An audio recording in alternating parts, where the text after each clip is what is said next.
Welcome to Apology, Stories of Hope, Healing, and Resilience. I'm your host, Christina McKelvey. For this episode, we speak with Dr. Pauline Yeghnazar Peck, a licensed psychologist who specializes in working with intercultural couples and daughters of immigrants.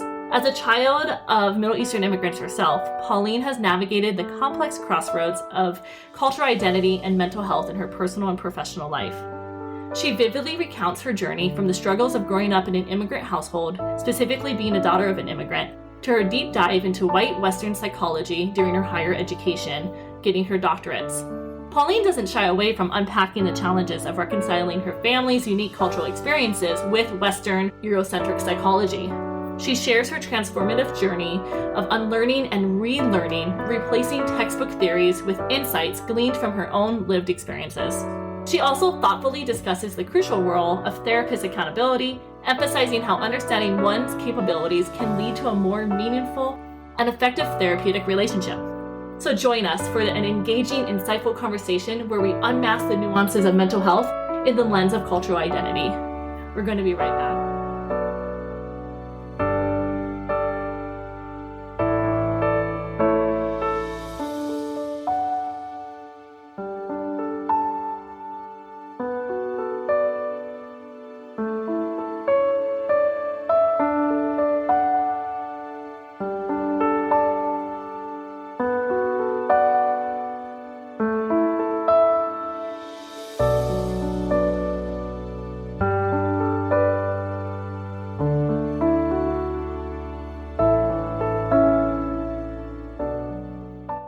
Welcome to Hopeology, Stories of Hope, Healing, and Resilience. I'm your host, Christina McKelvey. Today we have Dr. Pauline Yeghnazar Peck, a licensed psychologist out of New York and California. Welcome, Pauline. How are you?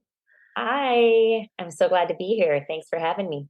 Thank you for joining us. So today I just want to kind of pick your brain a little bit about your focus, your area of focus, how you came, to work in your field. So, tell our audience a little bit about, what you do and what that looks like. Sounds good.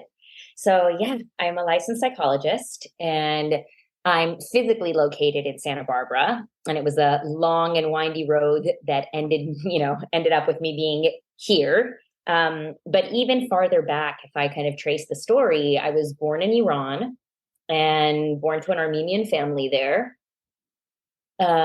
We just a few years before I was born, the entire country had gone through a military coup, completely changed regimes, and we were in the middle of an 8-year-long war with Iraq. So lots of turmoil, and so many of my family members, extended family members, friends, all of the family friend and network, especially Christians who at that time were being kind of persecuted under the new regime, fled to either America or Australia or England. So my family immigrated. So I grew up in Los Angeles. That's where my mom's side of the family was. So I grew up in Los Angeles, and coming from a Middle Eastern background where education is so kind of drilled in as the way to move forward, I moved on, got a master's, had some life events happen, changed to another master's in another field, which was mental health and psychology, went on to get a PhD, and I landed in Santa Barbara as part of my internship, which is the last year of your PhD program, stayed for postdoc, met someone, got married, 2 kids later, I'm still here. The work that I do is almost like it was a calling and something that found me rather than me find it. Growing up, especially in a Middle Eastern household, I did not think I would ever be a psychologist. I think I wanted to be a lawyer and an actress. I would flip-flop depending on what was going on in my life. But it really wasn't even a career choice that was presented. It wasn't modeled. Everyone was a doctor, an engineer, and not this kind of doctor, like a medical doctor, a dentist, an engineer, a lawyer. These were kind of acceptable things. And it wasn't until, like I said, I was in another program. It wasn't until my mom got sick with cancer again, ended up passing away, and me having my own mental health struggles and issues just kind of from my own family upbringing that came about, and my own relationship issues that brought up that childhood stuff. It wasn't until my own mental health was something I needed to attend to that I realized there are gaps in what I received, and I want to be a part of filling in those gaps. And so the long and windy story of why I do what I do, which is specializing in working with the daughters of immigrants and with intercultural couples, is because my own life story, my own immigration story, my own story of loss, my own story of trying to understand myself, all of those things have really illuminated the gaps that exist in mental health for the children of immigrants that I want to be a part of filling in. So you notice the gaps based off of your own upbringing and your own experience. And that was when you're like, I need to help contribute to filling in these pieces. Yeah, absolutely. And I think even before I knew I wanted to help others, I just almost followed where the gaps were in my own life, in my own understanding. And I think that anytime I move forward in trying to figure out something for myself, in hindsight, it was helping me develop how to serve others, but I didn't go in to serve others. I was just following my own pain, following my own confusion, following my own identity development. It was like just continuing to be in a place of self-inquiry and, self-reflection and, seeking to make sense of myself. That ultimately has led me to serve others. But even as I was kind of asking the questions for myself, I didn't quite realize in turn, that's going to help me support somebody else. And I think that that's probably the same for so many people with their own experience. They don't go in wanting to help people that were just like them. They kind of end up there after being in the process of trying to help themselves and figure themselves out from a pain point, a difficult experience, or whatever it is. And then as you are able to see what works, then I think there can be this excitement and this like very natural altruistic quality of then being able to support those that maybe you would have to support others in the ways that you wished there was support for you when you were going through it. And so again, I don't know if I never started out wanting to be a psychologist, and I never started out from, the get-go saying, I'm going to help daughters of immigrants, but I've landed there because of my own life experience and because I almost like never gave up on my own self-inquiry and trying to support and make sense of myself. Yeah. You mentioned something I think really important as a therapist myself. You wanted to help those in ways where you were not receiving help yourself throughout your journey. I know for myself, as I was a caregiver and now I want to help caregivers and, similar trajectory. And I think, I'm curious how your education, getting your doctorate in psychology may have informed your work either positively or negatively, especially working with daughters of immigrants and, intercultural couples. Yeah, absolutely. I think that you're so right. I think when we're in an experience and we learn the nuances of it, and we're just attuned to what does and doesn't help, what does and doesn't point you closer to a direction of feeling supported, validated, and thus more resilient, I think that really helps us to create the roadmap for how to support others through it, even if their journey may have very considerable and significant differences than ours. And I think that while the education that I received was very useful in providing some frameworks, knowing the theories, obviously understanding some of the basics of the science of psychology, I really don't think it helped in, like you said, how it influenced negatively is like, I don't think it helped in really figuring out how to serve my population, because the psychological theories I'm learning or was learning, they're not based in the populations and they're not normed on the populations that I work with. They're, coming from white models, coming from white families, coming from white relationships, and even the kind of fathers and grandfathers of psychology being white and also racist and misogynistic, but that's for another day. Is like, a lot of the things that I learned as this is psychology, like the canon of psychology, just like you've got the canon in English or history or whatnot, is always going to be, slanted and biased kind of based on the place that you're learning it. So I learned Western psychology and white psychology, and yet it was never framed as that. It was just framed as capital P psychology. They didn't say, hey, look, this is white psychology that you're learning based on white Western norms. That was never, ever stated. And so I think so much of the continuing to follow the line in my own life that I was just talking about was kind of saying, here I am getting a degree in these subjects. Why don't they fit for my life? I'm learning about these theories. Why doesn't my family look like this, talk like this? And for years, there was such tremendous shame. And that's part of the, because I've experienced it, I want to help. I experienced so much shame because even as I was studying in higher education to become a professional in this, I was still feeling like my own personal life didn't somehow map on to what I was learning about healthy relationships, family structure, and even mechanisms for change. And I felt kind of like a fraud. I felt like, oh my gosh, this is stuff that I can't talk about, or I shouldn't bring this up, or I shouldn't ask this in class. I felt a lot of shame around my own family. I felt a lot of judgment around my own family. Like, oh my gosh, we didn't talk about these things in my family. I grew up in such a, emotionally depraved environment. And yes, I think there were things that were missing that I didn't even know were missing.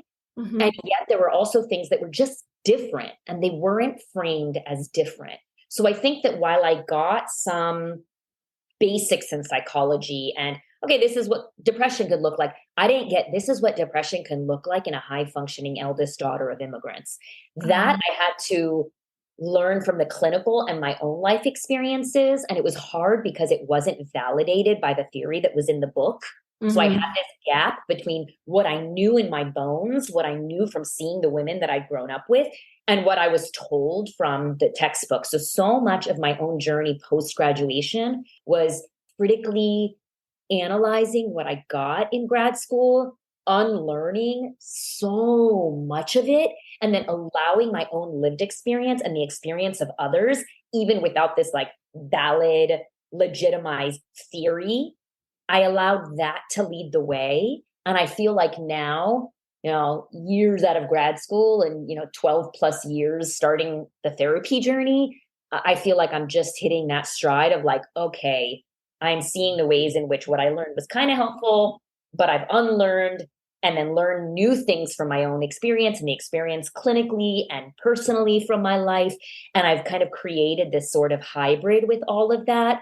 And like I said, part of my own journey was the shame of it. And I think I felt, looking back, very shameful in my graduate programs and very alone and alienated because my own personal experiences didn't feel like they made sense with what we were learning. And funny enough, looking back and then talking about it with other people in my cohort, the other women of color felt the same way. And yet none of us were talking about that.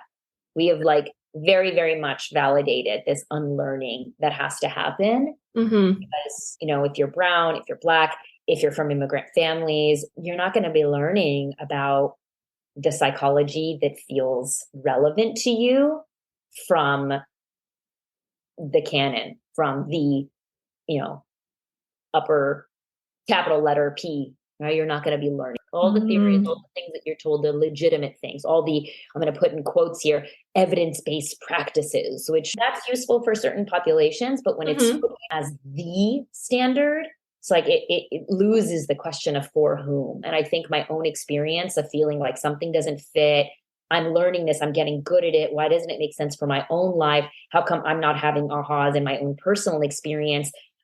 Something must be wrong with me. I must be doing it wrong. I must be whatever it is, fill in the blank for something negative. That's what I was doing. I was doing that internalized hatred and shame that happens. And I think only when I've kind of realized, oh, what you were learning wasn't relevant to you because it wasn't built for you, and allowed myself and gave myself permission to begin building that with the other voices that are building these parallel, just as important psychologies for non-white populations, I think that's when it feels like psychology got really interesting to me, rather than another tool for self-hatred, self-confusion, or internalizing, an unworthiness. Internalizing unworthiness. That's how that shame showed up. Yeah. Something must be wrong with me. Something must be wrong with my family. I've got to change. And then you try and fit the mold that is not built for you. and you don't fit it. And then there's even more shame because it feels like you're failing, you're not trying hard enough. And so I think that there was a lot of that going on personally. I was getting all these degrees, doing really well, and my personal relationships were suffering. I wasn't able to really make sense of myself. And I hid those things. I felt like I was going through things in such an alienated and isolated way, even though, like I said, talking to other women of color from graduate programs, even if they weren't from mine, many of them feel this way. So I wasn't alone, but I felt alone. And I think that's what I do right now is so important, because if nothing else, I'm putting out there that you're not alone. And if, one daughter of immigrant can hear this and say, oh my goodness, I felt like that, whether it was in business school, whether it was in this school, I felt like something about my own personal experience didn't map onto what was being taught as the standard. And if they can bypass the years of shame and internalize unworthiness and just go to, oh, I wonder if that's because these are from Western norms that aren't mapped onto me. Let me look at what exists for collectivistic cultures and let me see why I do struggle in the workplace. Like, if they can ask that question rather than going into shame spiral, I mean, I think I can feel like my work has been done. It's full circle for you. Yeah. Tell me a little bit how, what your work looks like.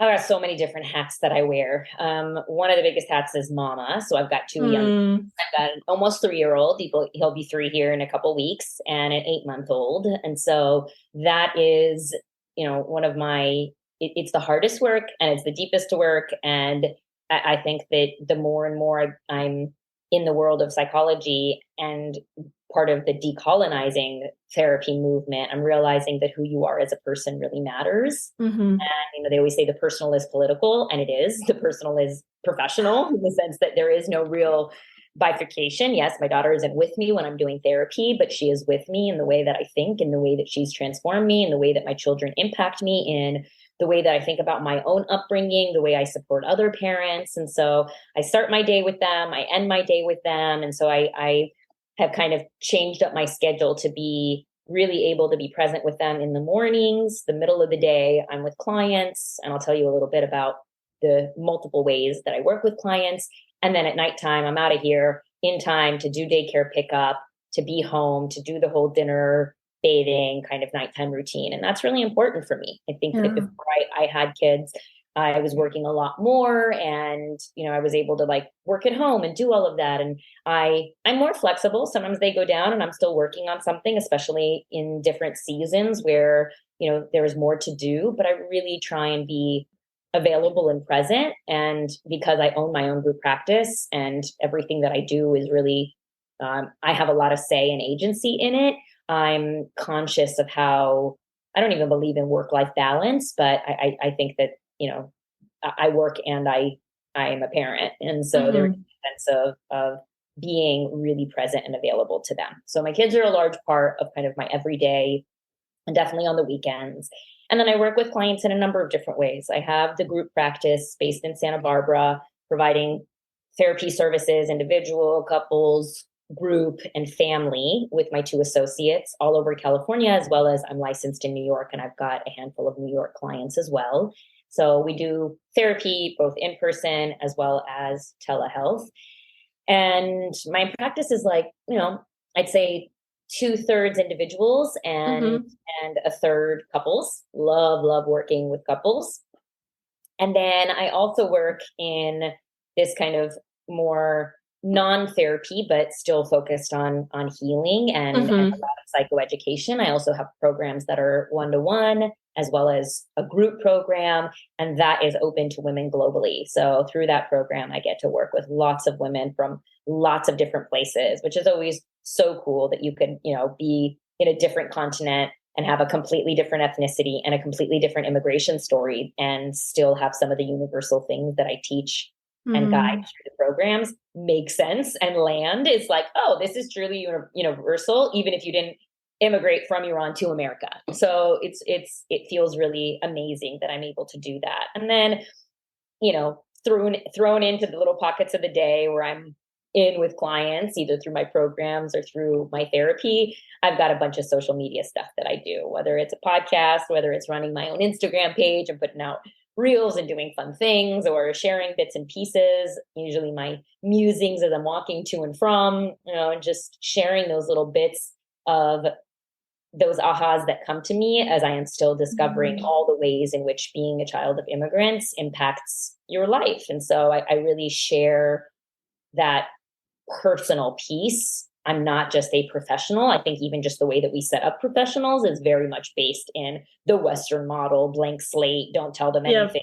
Not just honoring the full humanity, like you said, is like not one size fits all. You have to really think about the individual in front of you. I also have turned that lens in on myself. I'm not just a professional. I am the professional I am, which includes my own life experience, which includes my own struggles. And of course, I'm not sharing beyond what, what would take over from clients or something that I'm working through. I respect what feels right for me in terms of sharing, and I only share what I'm comfortable sharing, or I've gotten to a place where I can open up about it. But I absolutely feel like my social media is a part of putting out there that, you're not some blank slate professional. Being you is, and honoring the fullness of your humanity is just as important as what we give to clients. And I try and practice what I preach in that.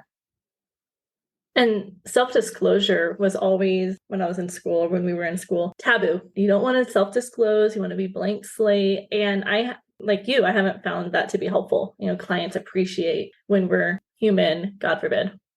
Yeah. Yeah. And I think that, part of that also, it's almost like, this is the metaphor that I sometimes use for it. It's almost like color blindness, and just saying like, I don't see color. Everybody is the same. It's kind of like saying, I'm not a real person. I'm just a professional. And I think what that does is it actually erases bias, your actual lived experience, and what you will or will not be able to relate to potentially. Because if you haven't experienced it, or maybe you haven't worked with it professionally, then maybe you're not the right fit. I think part of this, you're a blank slate, actually excuses biases. It excuses, the fact that there is a history of the field of psychology not doing right with marginalized populations. Like even I like to think like even 50, 60 years ago, the DSM had homosexuality as a diagnosis. Right. So we're not 300 years away from it. Like that was within the last 100 years. That was a mental disease. That was an illness that you could be diagnosed with, rather than like just a natural part of your identity. And so I think that when we say this blank slate piece, I'm just this professional and I'm totally equipped to work with you. We really erase that there are subtle ways in which racism, misogyny, all sorts of isms get into the field of psychology, and we erase the history of how the field of psychology has not always worked well with, and still isn't working well with, marginalized populations, disenfranchising them, pathologizing them, judging them, not serving them well. And so I think part of the movement to decolonize therapy is also a greater accountability. Is like, if I know who you are as a person and how you live, what your values are, how you're working on your biases, whether you've had professional training in working with people like me, that's going to actually allow me to have a little bit more safety as a person of color to come in. And especially because coming in means I'm taking a huge act of making a huge step of courage, because your field has hurt me greatly and said a lot of negative things about me greatly, and historically hasn't served me. And you showing up as a person, you having your identity be a part of the conversation, is actually part of safety, accountability building, and taking responsibility for the history of our field. So I actually think it's not just like nice. I think it's actually essential for moving forward that we begin to position the therapist as a human. That's actually increasing accountability, making us look at the past, making us look at the history, and making us have to call out whether we are or are not equipped to work with people. Like I say, I am not equipped. Like I'll give an example. I am not equipped to work with substance abuse. I'm not. I grew up in a family that was really religious.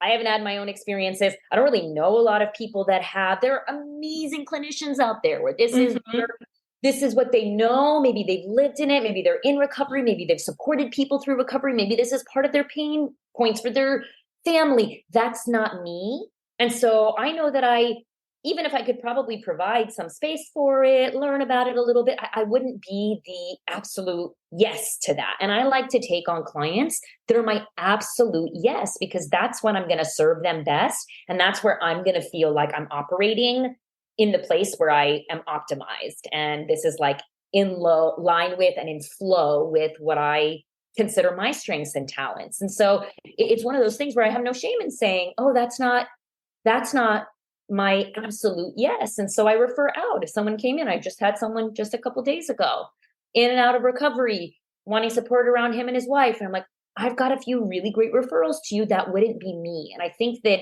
if you're this blank slate, it's almost like, again, you are the all-knowing, you've got no biases, you can work with anybody. And it's like, gone are those days. I think we're working with people that are so much more informed, and culture is a part of that conversation. What do you think about this politically? Have you worked with people that look like me? Mm-hmm. What are your own experiences with blah, blah, blah? Those are questions that are coming up on my intake. And I'm so here for that because, again, it's not just important for the client's safety, it's important for the therapist's accountability and owning what is your yes, what are the clients and the populations you are equipped to work with, and what are the ones that you're not. And either you go and you get training and you work with it, or you just say, that's not for me, and you refer out. And that, I think, needs to happen for the field to be a little more accountable and responsible as well. Sounds like when you are telling your clients, like, I relate, I understand, you're increasing that attunement with your clients. And like you said, safety. Absolutely. And I think you can do it in a way that is not all about you. I think you can do it in a way that, and that's the thing with grad school, like you were saying, self-disclosure is taboo. I think so many of the things that I learned in grad school, I'm now realizing are part of white supremacy culture. Things like black and white thinking, or having to be the expert on something, having it be yes or no. It's either allowed or it's not allowed. Whereas I think part of moving away from that is recognizing the gray, recognizing that it depends, recognizing when would it be helpful, when would it not be helpful. It's much messier, but it's so much more applicable to life. So is therapy a place where you talk about your own struggles, especially ones that you're still working through? Absolutely not. That wouldn't be useful to the client in front of you. Is it useful for me if somebody is struggling and feeling like they're the only one, that I tell them, no, look, you're in your 20s, you're figuring out your identity development, you're figuring, your parents are figuring out how to treat you differently. You're not really seen as a full-fledged adult in your culture. I've been there. I know I had my own fight.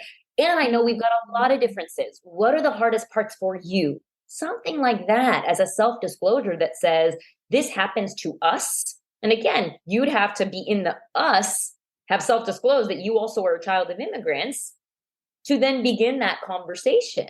And so I think that there's a way to do self-disclosure in a way that is useful, increasing that attunement, helping people feel less alone, while still it honoring and acknowledging that we've got very critical differences. I say Middle Eastern, that's a huge population. So many different ethnicities, so many different nationalities, so many different religions. So I can only speak to my experience. And yet I think that when we learn this, like, yes, you do this, no, you don't do that, you're really missing all of the gray. And you're missing, most times in those very black and white ways of thinking, you're missing people that don't look like that white norm and come into therapy for this very particular kind of therapy. And so I really appreciate kind of where things are going now, with people saying, no, I learned that as a rule. And for whom? For whom is that a rule? And let's ask, when would this be useful? For what populations? And those are the questions that I'm really loving. That literally gives me hope about where we're headed. It gives you hope. Yeah. Yeah. Yeah. I mean, for humans, I think in general, we heal in community. We're social beings. We're designed for that. And yet anytime we feel that we're different, it's always that we're bad, we're worse than.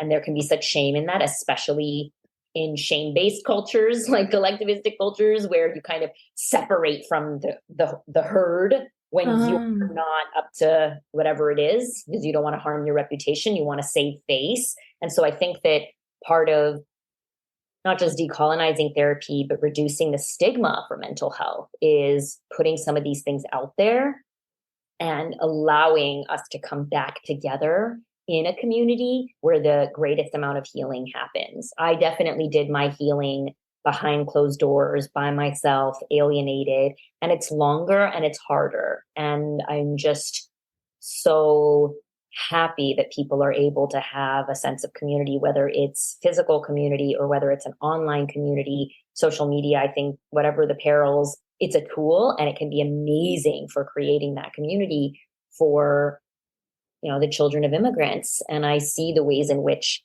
healing is accelerated when we allow ourselves to be a part of these groups and, speak about our collective experiences, even while, like I said, honoring the individual things that might be very unique to you. So I'm really excited to be just kind of a small voice in the many voices that are saying, yeah, this makes sense for me, and I want to provide this, and joining arms with other sisters, other daughters of immigrants to do this work. We don't have to do it alone, which again is very white supremacy culture is like, you have to build it. You have to build it alone. It's only you. It's competition rather than it's collaboration, it's community, it's healing, it's lifting each other up. That's what collectivistic cultures, the positives, that's what they offer, is us together, us in this healthy kind of dependence on one another.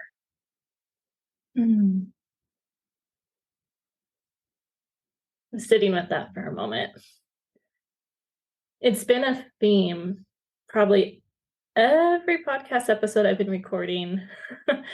And I think I say this in every episode as well, but it's been a theme that community is so important and uniting together, moving forward.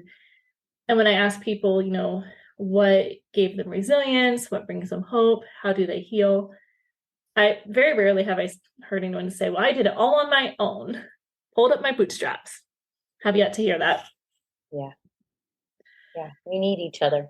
And we need people who can particularly relate to certain experiences. I have a free book club that I run called Cultured, and it's all things mental health, identity for the children of immigrants. And we read a few months back, every month, the pick that we have gives me so much. But a few months back, we read The Good Immigrant, 26 stories of different immigrants about their experiences. And again, so many differences between me and every single writer, but the resonance was there. I think finding the right community is important, because if you're going to an all-white group, whatever the topic, let's say you're recovering from whatever it is, right? Like it's a group for support for the survivors of sexual abuse. If there's no mention of culture and you're culturally different than everybody else is white, you're from a brown family, there's going to be certain parts of it that are not going to be as useful. Like in Farsi, there's this phrase called michaspe, and michaspe is like, I guess the young people today would say like it hits, Okay. like it's technically translated, it sticks. Michaspe sticks. And it sticks means like it's hitting the spot. So you can be fed, community, people, great. Or you can have it like bedchasp. It can be that level of it hits, because the experiences that you're reading in that book, talking about in one of the group programs, talking about with me in individual therapy, these feel like they are speaking to the nuances of your particular experience, things that you maybe never even thought somebody else could relate to. I'll give a personal experience. Just a few weeks back on Friday on my social media page, I always, I put out Friday favorites, which are just like things from the week that made me cry, laugh, think. It's like across the board, just things that I saved and I put them out there. And there was one from, I think, the account Persian. And it was like, shout out to anybody else whose parent made them do this. And it was somebody walking on their parent's back. So the parent flat on the ground, like face down on the ground, and the kid like walking on the parent's back to crack their back. And it just like, I almost dropped my phone. My mom would do that, would be like, come walk on my back. And it was something that I literally thought nobody else would do. And honestly, like I've never even talked about it. I never mentioned to a friend. And there was probably some part of it that the word that always comes up is like, it was weird. It was weird. And I never talked about it because it was this weird thing my mom wanted. And here it is, as a 39-year-old, I'm seeing this on the page for Persian, one of the things that I follow, saying like, shout out to the thing I put on my page. Who else can relate? Dozens of other women were like, me too. That was bad. I had them do that too. It's like, those are the kinds of moments I am still having as an almost 40-year-old woman who's been here since she was 4. So, if that happens to me, I'm not going to get that from another page that's a European American person talking about their family experience. Like they're going to have their own thing. I'm not putting that down. They're going to have their own thing, but there's something different when michaspe, and it just hits you differently. It makes sense to you. It's completely tailored to you. That's what I mean by it is designed for you. Those are, I think, the most healing moments where it's not just a person, because sometimes we can feel lonely even when we're not alone. You can be in quote unquote community, AKA around other people, but if they're not resonating with some of the depths of your experience, it's not everything has to line up. That doesn't even happen in a marriage. It doesn't happen with your own siblings that grew up in the same household as you. But if there aren't those critical, nuanced, subtle, deep connecting points, it's not going to be very healing. You might actually feel even more alienated, even though you're in a group of people trying to heal. And that's why it is so important that we have these collective spaces for BIPOC folk, and then breaking that down into even further identifications so that people can feel like their particular experiences are really, really seen and validated. That's the kind of healing, the depth of healing that I think has been missing from this, like, we all need people to heal. It's like, yes, what kinds of people and what is the mechanism of healing? It's like when you are deeply, deeply seen and the parts of you thought weird, you recognize are just cultural differences from the norms and the standards that you saw idealized. That's when the healing happens, when you realize it's just different. It's not worse and less than. And then there's less shame. There's less shame, and lessened shame is part of because look, I was in communities, grad school communities, I felt so much shame. I kept feeling like my experience was that weird experience, and I wasn't talking about it because that's what happens with shame. And then all of a sudden, I like to say it was through the daughters of immigrants coming to therapy and telling me the things they were ashamed about that I was like, girl, me too. And I wasn't saying it to them. In the beginning, I was not saying it to them because I was having my own aha moment as I was doing therapy for them. I was like, oh my God, that's exactly so those things, I think that becoming a psychologist, even the process of becoming a psychologist is really what saved me. Because I got to hear people's secrets, the things they thought weird, the things they were ashamed about, and then realizing that's what I'm holding shame about. I've taken those things and I am broadcasting them as these are just cultural differences. And this is because what we see modeled, even in mental health, it's not built for you. So there's nothing wrong with you. You're just culturally different. So you need different theories. You need different ways of thinking about your family. I've got a course on setting boundaries with your immigrant parents because it is a whole different ball game than just walking up to your mom and saying, I have asked you to respect my boundaries. Please don't talk to me like that. It's like, no, that's not going to fly. Or you're not going to say that to grandma and violate 78 cultural norms. You're not going to do that because that would be harmful to you. That's not an effective way of doing it. So everything that I got to hear in this secret, sacred space of therapy, I realized I had those internal things that I was holding so shamefully onto. And in letting go of that shame and creating a space where we can talk about those things, that's where my own healing has continued. And that's where I'm hopefully part of catalyzing and accelerating the healing for other people. You didn't start off by saying, I'm going to start healing others. I'm going to be a psychologist, but now here you are. I am. It's like, I almost feel like I didn't try to run from destiny, but what I truly believe in what's meant for you is meant for you.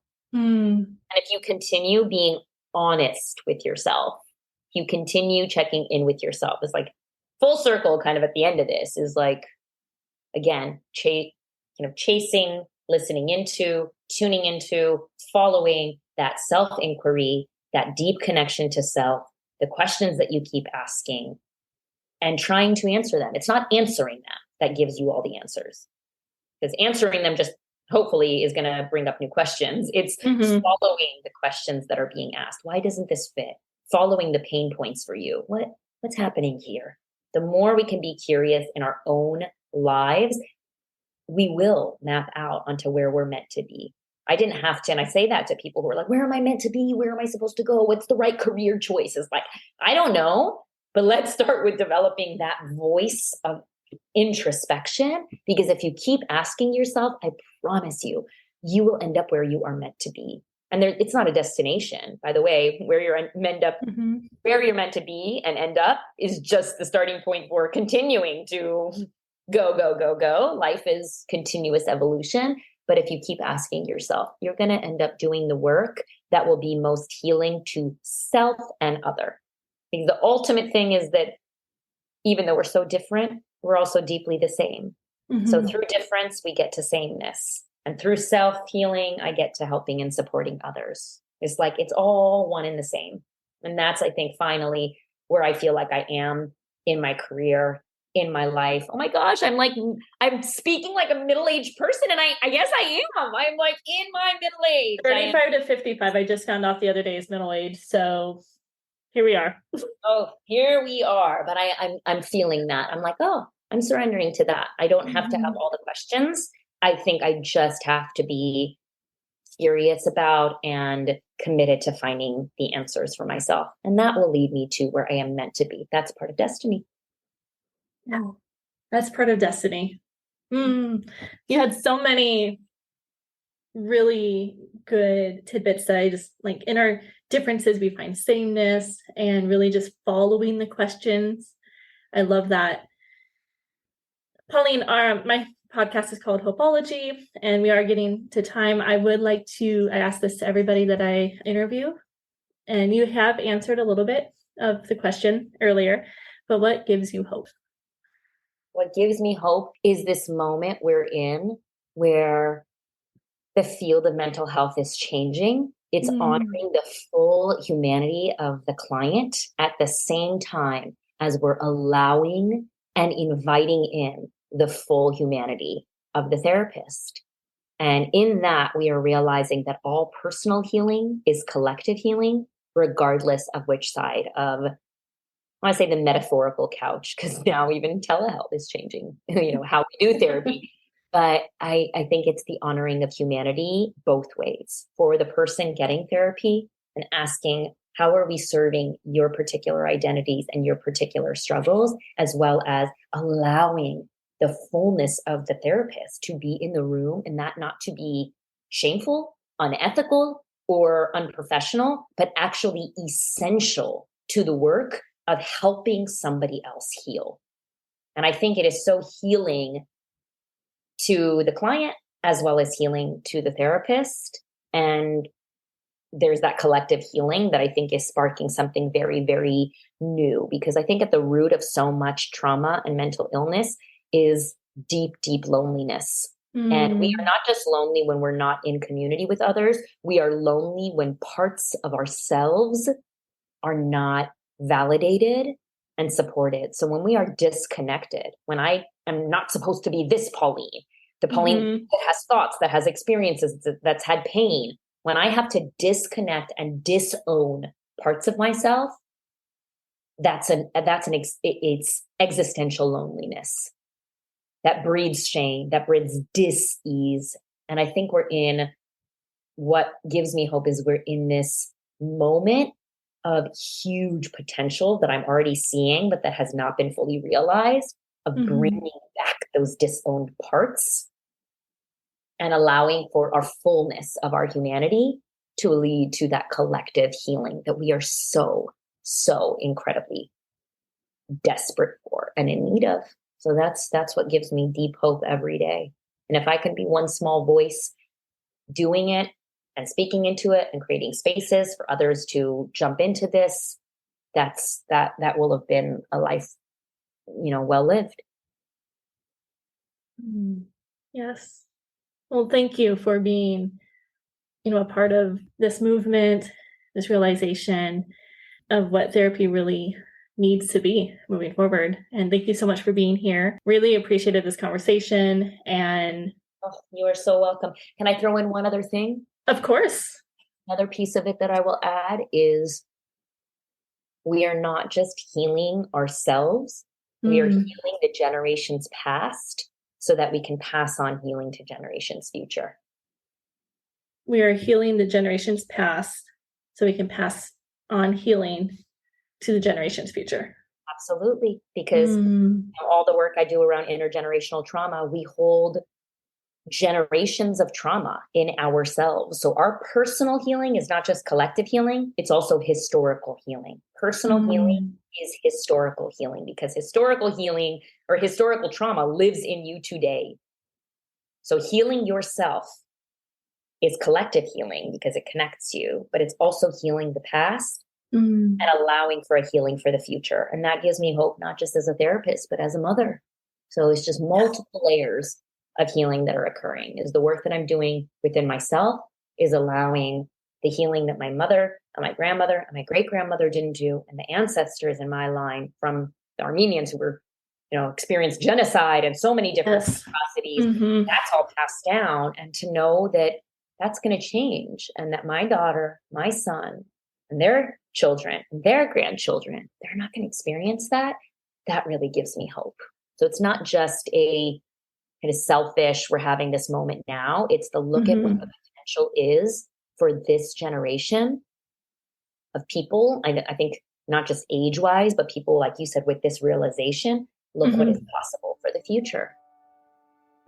How it changes the future.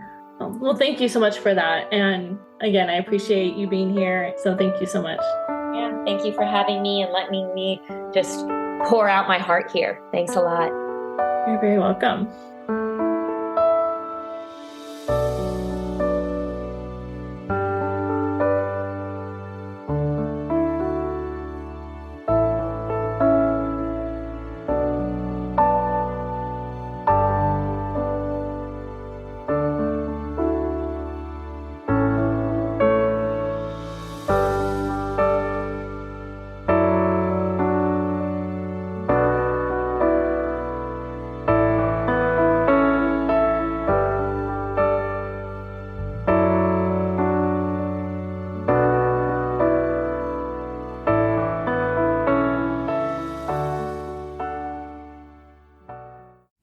Thank you for listening to Hopeology.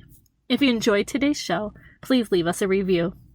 To learn more about us or listen to past episodes, you can find us on all your podcast streaming stations. If you are interested in being a guest, or if you have any feedback, please email us at hopeologypodcast@gmail.com. You can also support our show by clicking on the link in our show notes. Please also follow our Instagram page, Hopeology Podcast, and visit our website, www.hopeologypodcast.com.